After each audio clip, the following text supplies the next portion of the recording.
Singareni collieries లో కాంగ్రెస్ ప్రభుత్వం వచ్చిన తర్వాత వరుసగా ఒకటికి మించిన కుంభకోణం మరొకటి బయటపడతా ఉన్నది. దాన్ని బయట పెడతా ఉన్నది మా పార్టీ నాయకత్వం. 15,000 కోట్ల కుంభకోణం రేవంత్ రెడ్డి గారి బావమరిది సృజన్ రెడ్డి గారి కనుసన్నల్లో సైట్ విజిటేషన్ సర్టిఫికెట్ పేరిట జరిగిన కుంభకోణాన్ని బయటపెట్టింది బీఆర్ఎస్ పార్టీ. అట్లాగే సోలార్ టెండర్ల విషయంలో మరి ఏ రకంగా అక్రమంగా 100 కోట్ల కుంభకోణం జరిగిందో బయటపెట్టింది మా నాయకుడు హరీష్ రావు గారు. అట్లాగే నైని బొగ్గు టెండర్ విషయంలో వాళ్లకు మంత్రులకు ముఖ్యమంత్రికి వాటాలు కుదరక మంత్రులకు ఉప ముఖ్యమంత్రికి ముఖ్యమంత్రులకు అల్టిమేట్ గా మీడియాలో పనిచేసే జర్నలిస్టులను అరెస్ట్ చేసే కాడికి పోయిన విషయం కూడా మనకు తెలిసిందే. అట్లాగే ఆ నైని బొగ్గు టెండర్ ను కూడా రద్దు చేసిన విషయం కూడా మనకు తెలిసిందే. మొన్న మా పార్టీ అనుబంధ సంస్థగా ఉన్న తెలంగాణ బొగ్గు గని కార్మిక సంఘం మా పార్టీ కేంద్ర కార్యాలయం తెలంగాణ భవన్లో ఒక సమావేశం పెట్టుకుంటే అందులో అన్ని విషయాలు ప్రస్తావనకు వచ్చినాయి. ఎట్లా సింగరేణి సంస్థ ఈ రోజు మొత్తం కార్మికుల పుట్టగొడుతున్నది, కేసీఆర్ గారి ప్రభుత్వం ఉన్నప్పుడు ఎట్లా 19,000 వారసత్వ ఉద్యోగాలు మెడికల్ ఇన్వాలిడేషన్ బోర్డు ద్వారా ఇవ్వడం జరిగింది, ఏ రకంగా ఇవాళ కాంగ్రెస్ ప్రభుత్వం వచ్చిన తర్వాత మరి ఆ బోర్డు మొత్తం ఎత్తేసి 11 నెలలుగా బోర్డు మీటింగులు పెట్టకుండా వేలాది మంది పిల్లలకు అన్యాయం చేస్తా ఉన్నారు.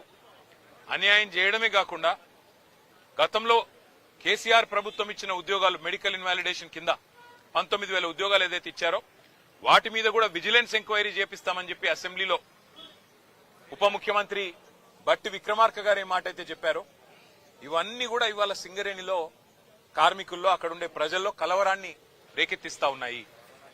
అదే సమావేశంలో మా సోదరుడు మాజీ ఎంపీ ఆ పెద్దపల్లి పార్లమెంట్ కి అట్లాగే మాజీ ఎమ్మెల్యే చెన్నూరు సోదరుడు బాల్కా సుమన్ గారు కార్మికుల ఆవేశాన్ని కార్మికుల యొక్క ఆక్రోశాన్ని దృష్టిలో పెట్టుకుని మరి మాట్లాడిన విషయం మీకు తెలుసు.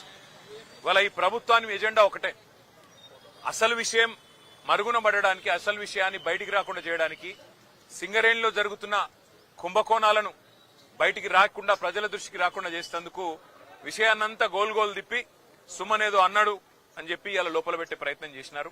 వాళ్ళ చెంచల్ కూడా జైల్లో పెట్టారు. మరి ఆయన మీద ఇష్టమున్న కేసులు ఇష్టమున్న సెక్షన్లు కూడా పెట్టినారు. చివరికి మెజిస్ట్రేట్ గారు కూడా మందలించి పీడీపీపీ ఎట్లా పెడతారు మీరని చెప్పి తీసేసిన పరిస్థితి మనం చూస్తా ఉన్నాం. సోదరుడు సుమన్ చేసిన వ్యాఖ్యల్లో ఏమన్నా తప్పు ఉన్నదని ప్రభుత్వం భావిస్తే నేను ప్రభుత్వాన్ని ఒకటే అడుగుతా ఉన్నా.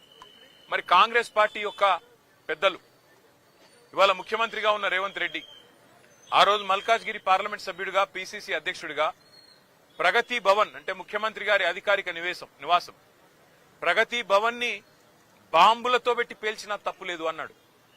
మరి ముఖ్యమంత్రి గారు మీ చర్యలు తీసుకోకూడదా?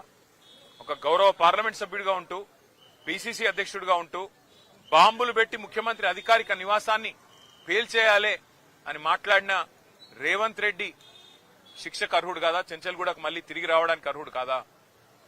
అట్లాగే బండి సంజయ్ కేంద్ర మంత్రిగా ఈరోజు ఉన్నారు. ఆయన కూడా పార్లమెంట్ సభ్యుడిగా హైదరాబాద్ పాతనగరం మీద సర్జికల్ స్ట్రైక్ చేస్తాం అని మాట్లాడిన మాట మరి అది శిక్షార్హం కాదా? ఆయన మీద ఇవాళ బాల్కా సుమన్ మీద పెట్టిన సెక్షన్లు ఆయనకు వర్తించవా?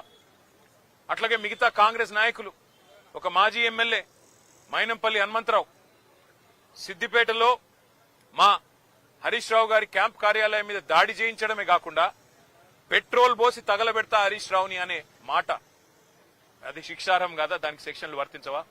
వాళ్ళ జడ్చర్ల ఎమ్మెల్యే అనిరుద్ రెడ్డి అక్కడ ఉండే ఒక కంపెనీని పెట్రోల్ పోసి తగలబెడతా అంటే అక్కడ శిక్ష ఉండదా?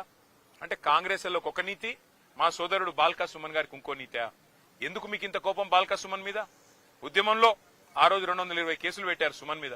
మళ్లీ చూస్తుంటే ఆ రికార్డు బద్దలు కొట్టాలన్న ప్రయత్నం ఏమైనా చేస్తున్నట్టు కనబడుతున్నది.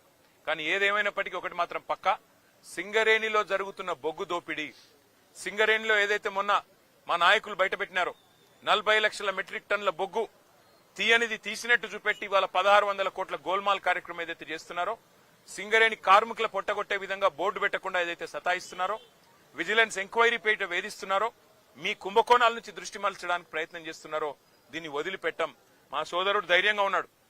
శ్రీనివాస్ యాదవ్ గారికి, సుధీర్ రెడ్డి గారికి, హర్షవర్ధన్ రెడ్డి గారికి మేము పోతే సోదరుడు చెప్తా ఉన్నాడు, నా గురించి బాధపడకండి, సింగరేణి కార్మికుల మీద దృష్టి పెట్టండి.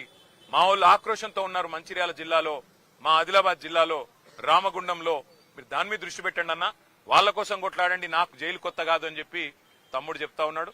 మాకు జైళ్లు కొత్త కాదు, పోరాటాలు కొత్త కాదు, మీరు పెట్టే కేసులు కూడా కొత్త కాదు. కానీ మేము మాత్రం వదిలిపెట్టాం. రేవంత్ రెడ్డి గారు చేస్తున్న ఈ అన్యాయాల కుంభకోణాల నుంచి తప్పకుండా రేపు నేను ఉత్తరం రాస్తాను కేంద్ర బొగ్గు గనుల శాఖ మంత్రి కిషన్ రెడ్డి గారికి. సింగరేణిలో ఇవాళ 40 లక్షల మెట్రిక్ టన్నుల బొగ్గును లేనిది ఉన్నట్టుగా చూపెట్టి రికార్డులు ఇస్తుంటే 49% వాటా ఇవాళ కేంద్ర ప్రభుత్వానికి ఉంది. మీరు ఏం చేస్తున్నారు బీజేపీ నాయకులారని నేను అడుగుతా ఉన్నా. అట్లాగే కుంభకోణం జరుగుతుంటే ముఖ్యమంత్రి గమ్మునెందుకున్నాడు, ఆయనకేం అవసరం వచ్చిందని చెప్పి నేను అడుగుతా ఉన్నా. తప్పకుండా నిజం నిగ్గు తేలేదాకా మా సోదరుని కావాలంటే జైల్లో పెట్టుకోండి, ఇంకో వారం రోజులు ఎక్కువ పెట్టినా తను తయారుగానే ఉన్నాడు, మాకేం భయం లేదు. కానీ వదిలిపెట్టం.